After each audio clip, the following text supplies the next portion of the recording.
आदमी और औरत आदम और हव्वा एक सुंदर बाग में रहते थे जो परमेश्वर ने उनके लिए बनाया था।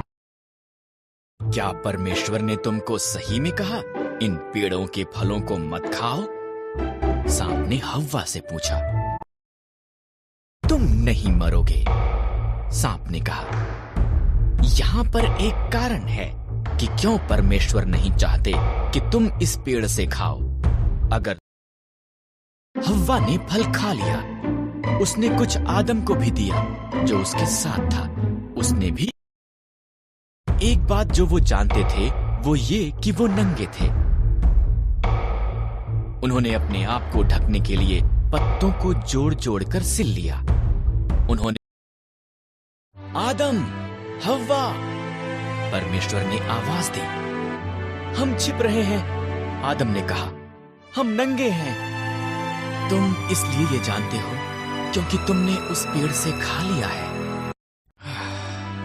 परमेश्वर ने गहरी सांस ली।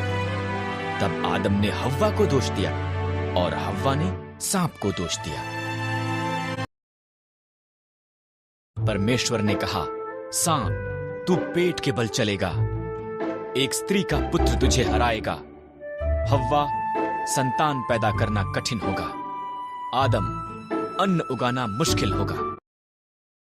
तब परमेश्वर ने आदम और हव्वा के लिए कपड़े बनाए और उन्हें बाग से बाहर भेज दिया। उसने एक ज्वालामय तलवार के साथ एक स्वर्गदूत को वहां पर रखा ताकि वो वापस ना आ सके। पृथ्वी लोगों से भर गई थी, पर उन्होंने इतना ज्यादा पाप किया कि परमेश्वर को दुख हुआ कि उसने उन्हें बनाया था। उसने पृथ्वी पर से हर एक को मिटाने के लिए एक जल प्रलय भेजने का निर्णय किया। यहां पर नूह नाम का एक मनुष्य था जो अन्य लोगों के समान नहीं था। नूह ने परमेश्वर से प्रेम किया और उसके आज्ञा का पालन किया। परमेश्वर ने नूह और उसके परिवार को जल प्रलय से बचाने का निर्णय किया। परमेश्वर ने नूह को जल प्रलय के बारे में सावधान किया। उसने उसे एक नीची छत, 3 कोठरियों, एक खिड़की और एक द्वार के साथ एक विशाल जहाज बनाने को कहा। आज्ञाकारिता में नूह ने इसका निर्माण किया।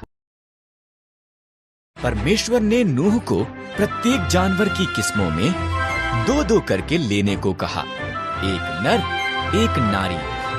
तब नूह, उसका परिवार और जानवर जहाज के अंदर गए। परमेश्वर ने द्वार को बंद कर दिया। 40 दिन और 40 रात तक बारिश आती रही। पानी आकाश से गिरा और समुद्रों और झीलों से भी ऊपर आया, यहां तक कि सबसे ऊंचे पहाड़ भी पानी में डूब गए।